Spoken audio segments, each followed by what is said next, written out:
আমার বয়স ২৬, পড়াশোনা করি, বৃদ্ধ বাবা মাকে নিয়ে ঢাকায় থাকি। এখন আমার বিয়ে করা জরুরি মনে করছি। দিনদারিকে প্রাধান্য দিয়ে একজন মেয়েকে পারিবারিকভাবে পছন্দ করেছি। পরিবারের সবাই রাজি হলেও আমার বড় বোন রাজি নন। তিনি বলেছেন আমি যদি সেই মেয়েকে বিয়ে করি তবে পরিবারের সাথে সম্পর্ক ছিন্ন করবেন। এখন আমার করণীয় কি? আপনার সুপরামর্শ কামনা করছি। দেখুন, প্রথম কথা হলো যে বিয়ের ক্ষেত্রে আসলে পরিবারের সদস্যদের এই ধরনের শক্ত অবস্থান নেওয়ার সেই দৃষ্টিকোণ থেকে কোনো যৌক্তিক কারণ নেই। বিয়ে যিনি করবেন তিনি যদি দিনদারিতাকে মাথায় রেখে কোনো পাত্র বা পাত্রী নির্বাচন করেন, আর সেক্ষেত্রে যদি বাবা মা ভাই বোন অন্য কেউ বাধা দেন, বিশেষ করে তারা যদি এমন কাউকে রেকমেন্ড করেন যিনি দিনদার নন বা যার ভিতরে দিনদারিতা নেই, তাহলে তাদের সেই নির্দেশ মানা বিবাহ করতে যিনি আগ্রহী বা যিনি বিবাহ ইচ্ছুক তার জন্য আবশ্যক নয়। এখন মুশকিল হলো এর কারণে যে পারিবারিক টানাপোড়েন হয়, রক্তের সম্পর্ক নিয়ে টানাটানি দেখা দেয়, সেটার কি করবেন?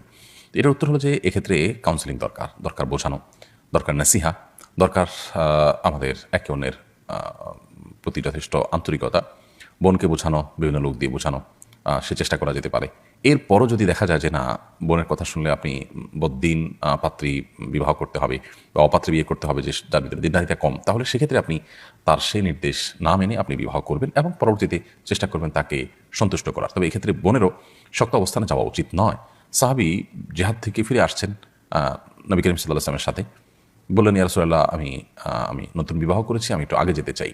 নবী করিম সাল্লাল্লাহু আলাইহি ওয়াসাল্লাম বললেন, বাহ, তুমি নতুন বিবাহ করেছো, তিনি কুমারী নাকি অকুমারী? তো নবী করিম সাল্লাল্লাহু আলাইহি ওয়াসাল্লামের প্রিয় সাহাবী বিয়ে করেছেন, নবী করিম সাল্লাল্লাহু আলাইহি ওয়াসাল্লাম সেটা পরে জেনেছেন। তাহলে আমরা আমাদের আত্মীয় স্বজনরা অনেক সময় দেখা যায় যে বিয়ে শাদী নিয়ে আমরা অনেক বেশি বাড়াবাড়ি করি যে আমি জানলাম না, আমার মত নেওয়া হলো না। এই বিষয়গুলো আসলে বাড়াবাড়ির ক্ষেত্রেই যায়। যে ঘর করবে, যে সংসার করবে, সারা জীবনের ব্যাপার বিষয়টি তার।